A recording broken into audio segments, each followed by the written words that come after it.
नवाज शरीफ साहब किसी एक नाम के ऊपर बाजिद हैं।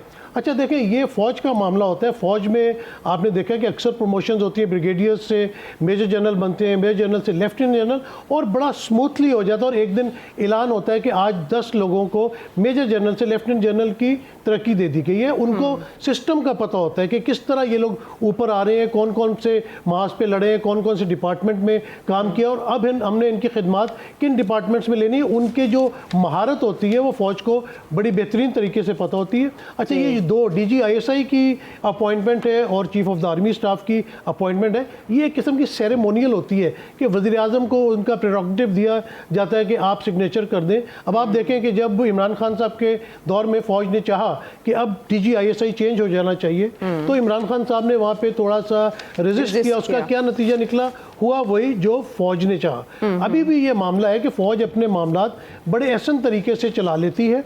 अभी हम उतावले किस बात पे हो रहे हैं? अगर आप कहते हैं रिटायरमेंट की बात, तो अभी एक लेफ्टिनेंट जनरल 18 तारीख को भी रिटायर हुए। उससे पहले आपने शोर नहीं मचाया कि जल्दी से आप समरी भेजें। उनका भी सीनियरिटी में लिस्ट में नाम आ सकता था। मेरे ख्याल से जो मेरी नाकिस राय है उसमें यह है कि सीनियरिटी लोग ये समझ रहे हैं या सोच रहे हैं कि सीनियरिटी होगी 29 नवंबर के हिसाब से कि कौन 29 नवंबर को सीनियर होगा, क्योंकि मौजूदा chief of the army staff 29 नवंबर को रिटायर हो रहे हैं और उस वक्त जो सीनियर तरीन जनरल्स की लिस्ट होगी उसको पेश कर दिया जाएगा।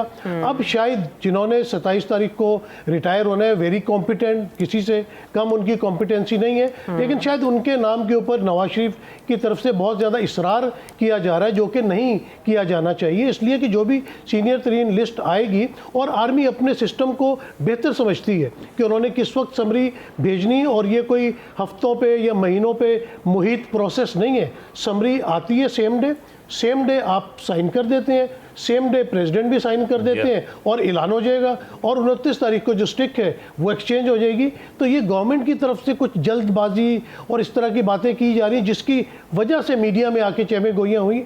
मुझे पूरी उम्मीद है कि GHQ की तरफ से इस बात को बड़ा सीरियसली देखा जा रहा है और वो मुनासिब वक्त पे समरी मूव कर देंगे। समरी मूव करवाना उनका काम है। मिलिट्री ने जो है, फ़ौज ने GHQ से एक लिस्ट आनी है वजारत दिफा में, जहाँ पे सेक्रेटरी दिफा उसको फॉरवर्ड कर देंगे प्राइम मिनिस्टर हाउस के लिए। तो मेरे ख्याल से इंतज़ार करना चाहिए, और मेरे ख्याल से within the due date जो ड्यू प्रोसेस है वो पूरा हो जाएगा। इस तरह की चीज़ें जो आर्मी चीफ की तैनाती है, मेरे ख्याल से मीडिया पे जिस तरह बहुत ज़्यादा डिस्कशन हुई है, शायद इसको भी नहीं होना चाहिए, लेकिन सूरत हाल इस किस्म की पैदा कर दी जाती है। जिस तरह इमरान खान साहब से हमारी उस दिन बात हुई, अतर भी साथ ही थे, उन्होंने कहा मैं तो इस मामले से पीछे हट गया हूँ, मैं तो अब इस मामले पर सिर्फ दूर से बैठ के देख रहा हूँ। और वाकई अब तो वो तमाशा ही देख रहे हैं इस वक्त जो चल रहा है। और कल आपने देखा था कि एकदम से कुछ चैनल्स के ऊपर ये खबर आई कि समरी मूव हो गई है, लेकिन समरी मूव नहीं हुई थी। तो किसने इतनी बड़ी खबर चलवाई जराए से? फिर हुआ कि समरी, वो एक्शन रिप्ले लग रहा था DGISI के मामले वाला, आपको पता है, उस पे भी यही खबरें आई थी पहले कि समरी मूव हो गई, बाद में पता चला नहीं जी वो तो वहां से निकली। तो यही है ना कि जब हुकूमत इस किस्म के काम करना शुरू कर दे, तो फिर जो है वो मीडिया के ऊपर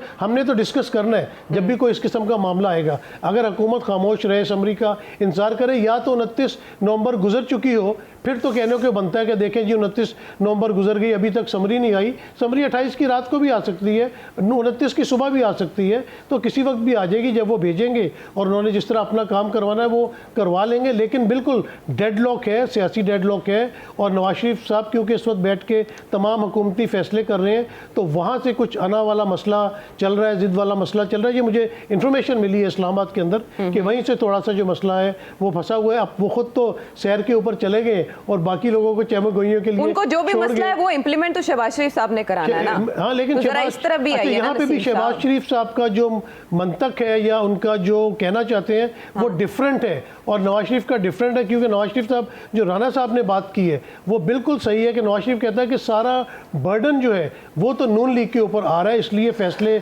हम करेंगे। और फैसले हमसे मुराद है कि जो नून लीग के सरबराह हैं नवाज शरीफ साहब करेंगे, फैसले वही कर रहे हैं, इंप्लीमेंट सिर्फ शहबाज शरीफ कर देते हैं। और मेरे ख्याल से शहबाज शरीफ साहब नेक्स्ट टाइम जिस वक्त पाकिस्तान के दौरे पे आएंगे, शहबाज शहबाज शरीफ साहब नेक्स्ट जब पाकिस्तान के दौरे पे आएंगे तो मेरे ख्याल से उस वक्त मसला जो है वो बहुत जालिम लोग हैं आप, बायलैटरल रिलेशनशिप्स को आप कुछ समझते ही नहीं है और इस तरह का तंज आप और अतर अक्सर करते हैं।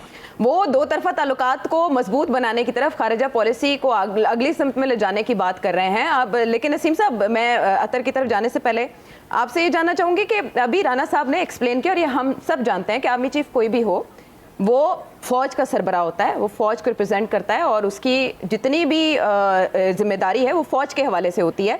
तो कोई भी आर्मी चीफ आ जाए, चाहे जल्दी आए या देर से, उसमें तो कोई हर्ज नहीं होना चाहिए। आपने कहा कि जल्दी, मतलब जल्दी आ जाए, इतने अरसे से ही जाना है, इसमें क्या है? बिल्कुल नहीं, बात आपकी बिल्कुल दुरुस्त है और हम लोगों का भी यही सवाल है कि जो आर्मी चीफ आएगा वो पाकिस्तान के लिए काम करेगा, वो किसी सियासी जमात के लिए कभी भी काम नहीं करेगा। और आपने अपने मर्जी के आर्मी चीफ लगा के देखे तो एक बार फिर उन्हें मौका दे के देख लेना है, उन्हीं को मौका दे के देख ले जिन्होंने लगा के देखे हैं। मतलब मेरा कहने का मतलब ये है कि ये सियासी जमातों ने ये एम्बिगिटी पैदा की हुई है। फौज की तरफ से कोई ऐसा मामला नहीं, वहाँ पे जो भी आएगा वो बहुत कॉम्पिटेंट आएगा और वो पाकिस्तान के बारे में पहले सोचेगा, फौज के बारे में सोचेगा, आइन के अंदर रहते हुए वो हुकूमत को भी सपोर्ट करेगा। लेकिन अगर किसी की ये खाम ख्याली है, जिस तरह अतर ने इशारा दिया था कि देखे ना, ख्वाजा आसिफ तकरीर में कह रहे हैं कि आर्मी चीफ की तैनाती हो जाए फिर हम दो बात कर लेंगे, यानी कि आप धमकी लगा रहे हैं आर्मी चीफ की कि आप शायद उनसे कोई गैर आईनी काम करवा लेंगे। जबकि कभी भी हमें पूरा भरोसा है कि कोई भी आर्मी चीफ किसी भी हुकूमत के कहने के ऊपर, भले वो पीटीआई की हो, पीपी की हो,